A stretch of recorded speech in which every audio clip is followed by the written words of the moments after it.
금요일 매일 나눌 말씀은 로마서 16장 1절에서 16절 말씀입니다. 로마서 16장 1절에서 16절 말씀을 제가 봉독합니다. 내가 겐그레아 교회의 일꾼으로 있는 우리 자매 베베를 너희에게 추천하노니 너희는 주 안에서 성도들이 합당한 예절로 그를 영접하고 무엇이든지 그에게 소용되는 바를 도와줄지니 이는 그가 여러 사람과 나의 보호자가 되었음이라. 너희는 그리스도 예수 안에서 나의 동역자들인 브리스가와 아굴라에게 문안하라. 그들은 내 목숨을 위하여 자기들의 목까지도 내놓았나니 나뿐 아니라 이방인의 모든 교회도 그들에게 감사하느니라. 또 저희 집에 있는 교회에도 문안하라. 내가 사랑하는 에베네도에게 문안하라. 그는 아시아에서 그리스도께 처음 맺은 열매니라. 너희를 위하여 많이 수고한 마리아에게 문안하라. 내 친척이요 나와 함께 갇혔던 안드로니고와 유니아에게 문안하라. 그들은 사도들에게 존중이 여겨지고 또한 나보다 먼저 그리스도 안에 있는 자라. 또 주 안에서 내 사랑하는 암블리아에게 문안하라. 그리스도 안에서 우리의 동역자인 우르바노와 나의 사랑하는 스다고에게 문안하라. 그리스도 안에서 인정함을 받은 아벨레에게 문안하라. 아리스토블로의 권속에게 문안하라. 내 친척 헤로디온에게 문안하라. 나기수의 가족 중 주 안에 있는 자들에게 문안하라. 주 안에서 수고한 드루베나와 드루보사에게 문안하라. 주 안에서 많이 수고하고 사랑하는 버시에게 문안하라. 주 안에서 택하심을 입은 루포와 그의 어머니에게 문안하라.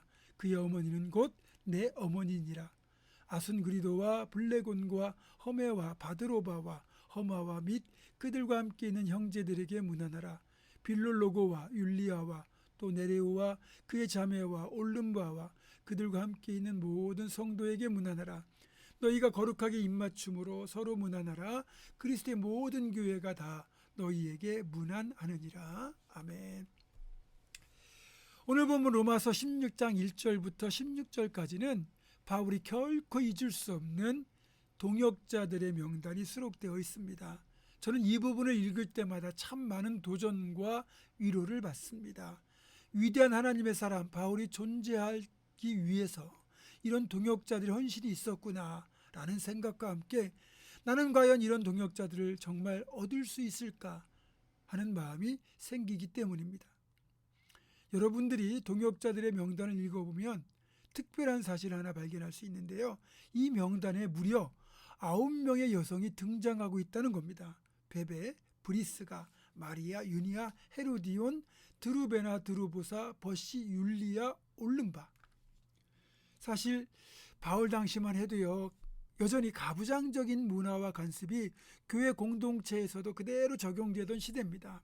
그런데 이런 관행을 깨고 바울의 첫 번째 동역자의 명단에 베베라고 하는 여성이 가장 먼저 등장합니다. 그리고 로마의 교회로 하여금 베베가 방문하면 극진히 영접하고 최대한 그녀의 요구에 협조하라고 부탁하고 있잖아요. 그 이유를 그녀가 여러 사람과 자신의 보호자가 되었기 때문이라 이렇게 설명하고 있습니다. 그만큼 초대교회는 여성들의 활약이 두드러졌을 뿐만 아니라 남녀 차별을 극복하고 있음을 잘 보여주는 장면입니다. 여자라고 해서 또는 가난하거나 배움이 적다고 해서 결코 하나님의 일을 하는데 결격 사유가 될 수 없습니다. 하나님을 향한 사랑, 믿음이 있느냐 없느냐가 가장 중요한 거죠. 그리고 브리스가 아굴라 같은 경우는 바울이 고린도에서 만난 부부입니다. 천막을 만드는 일을 하는 관계로 바울이 이들의 사업장에서 일종의 아르바이트를 하게 되었고 곧바로 이들이 바울의 제자가 되었고 훗날 동역자가 됩니다. 바울은 이들을 향하여 뭐라고 표현하고 있습니까? 그들은 내 목숨을 위하여 자기들의 목까지 내놓았다 이렇게 말합니다. 피를 나는 형제보다 더 사랑하는 관계, 더 끈끈한 정으로 맺어진 진정한 동역자였던 거죠. 사실 이 아굴라 브리스길라 부부는 신약 성경에 이름이 6번이나 언급될 정도로 부부가 연합하여 아름다운 사역자로 충성했고요. 가장 멋진 믿음의 부부의 모델이 되는 축복까지 누렸습니다. 오늘 이 말씀을 나누는 이들 중에 젊은 분들이 계시다면 이런 아굴라 브리스길라 같은 멋진 동역자 부부가 되어주시기를 주님의 이름으로 부탁합니다. 또 6절에 보면 에베네도라고 하는 인물이 등장하죠. 사실 우리가 잘 모르는 인물인데 그를 뭐라고 소개합니까? 내가 사랑하는 에베네도에게 문안하라. 그는 아시아에서 그리스도께 처음 맺은 열매니라. 그러니까 아시아 쪽에서 전도해서 주님을 영접하게 된 첫 번째 전도의 열매가 바로 에베네도였던 거죠. 처음 전도의 열매가 되었기 때문에 바울이 평생을 두고 잊지 못하는 사랑하는 성도가 된 것입니다. 저도 보문중앙교회가 첫 담임 목회지이니까 여러분을 평생 사랑할 수밖에 없고 또 임직과 결혼 같은 저의 처음 열매들이 여러분 속에 있으니 제가 영원히 잊을 수 없는 사랑스러운 열매들인 거죠. 이 밖에도 마리아 안드로니고 유니와 같은 인물들은 바울보다 먼저 예수를 영접하고 믿었으면서도 그것을 내세우는 대신에 늦게 믿은 바울을 사도로 인정하고 후원했던 성숙한 신앙인들이었습니다. 바울 사도 입장에서는 그런 부분이 참 고마웠을 겁니다. 사실 젊은 목회자들의 입장에서 보면 나이 따지는 분들, 신앙의 연륜 따지는 분들, 심지어는 학벌까지 따지는 분들이 무척 피곤한 분들이에요. 그런 것을 따지는 배경에는 젊은 목회자를 은근히 무시하고 자신을 드러내려는 교만이 자리하고 있기 때문입니다. 바울 사도에게도 그런 사람들이 왜 없었겠습니까? 그러니까 늘 사도권을 공격했죠. 그래서 이렇게 먼저 믿었으면서도 바울을 사도로 대하고 존중하는 사람들을 볼 때 그렇게 고마울 수가 없었던 겁니다. 여러분, 이런 신앙이 진짜 성숙한 신앙입니다. 여러분들만큼은 목회자들을 나이와 상관없이 정말로 존중해 주십시오. 그러면 그게 하나님 앞에 상급이 될 겁니다. 시간이 없어 다 살펴보지 못하지만 이 로마서 16장에 나오는 이 사람들은 바울이 결코 잊을 수 없는 소중한 동역자들이었다는 사실이잖아요.